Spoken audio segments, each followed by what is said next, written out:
Case File 221B, a stolen gem, a Christmas goose, and one very observant detective. The Adventure of the Blue Carbuncle, or, as I prefer to call it, the Case of the Christmas Goose. Now, let's see what the evidence reveals. It was the second morning after Christmas. A sharp frost had set in overnight, and all of London gleamed beneath a thin film of ice. I had called upon my friend, Mr. Sherlock Holmes, to wish him the compliments of the season, and found him lounging in his dressing gown, pipe in hand, before a roaring fire. On the table before him lay a battered old hat, and beside it, a plucked goose. Holmes smiled without looking up. "You are engaged," said he, "in the study of a problem, I perceive. Deduction. The art of reasoning backward from facts to their cause. A method Holmes wielded like a surgeon's scalpel, and one that language itself often hides inside its roots. Ducere, Latin, to lead. Every word leads somewhere if you follow the clues. Holmes explained that both goose and hat had been left behind after a scuffle in the street.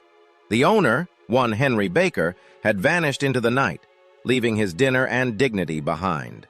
Holmes had received the items from a commissionaire, that's an old-fashioned word for a doorman or messenger, who hoped Holmes might find the owner. Commissionaire. Think commission, someone hired to act on behalf of another. Add the French flair, and you've got a 19th century doorman. Now out of fashion, but still perfect evidence that English steals, borrows, and rebrands words faster than any thief in Baker Street. Later that day, the mystery thickened.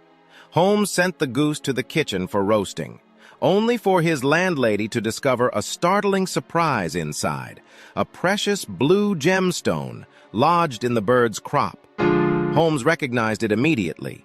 The Blue Carbuncle, recently stolen from the Countess of Morcar. "By Jove," he exclaimed, "we have our Christmas entertainment." The goose, the hat, the theft, all connected. A perfect puzzle waiting to be untangled. Carbuncle. 3 syllables. Carbuncle. Old word for a red gemstone. Ruby, garnet, and later borrowed by medicine to describe an angry boil. Only English could make the same word mean beauty and infection in one breath.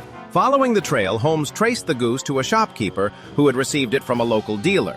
The dealer had, in turn, gotten it from a market vendor. Step by step, clue by clue, they followed the feathered breadcrumb trail through London's cold streets. At last, they found the original source. A humble man named James Ryder, the Countess's hotel attendant. Holmes confronted him. Ryder broke down in tears. He confessed to stealing the jewel and hiding it inside a goose for safekeeping, but in a panic had lost the wrong bird. Classic misdirection. Criminal meets culinary tragedy. So ends the case of the Christmas goose.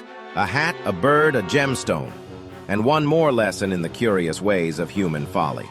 For me, the case remains a fine reminder that language, like life, is full of double meanings. A carbuncle may sparkle or fester. A goose may feed you or ruin you. And the simplest word, lost, can describe both a jewel and a soul. Case closed. Vocabulary logged. Deduction. Commissionaire. Carbuncle. All found guilty of being far more interesting than they first appear. Join me next time as we open another case file from the dusty archives of English and its most curious stories. Until then, keep your wits sharp and your words sharper.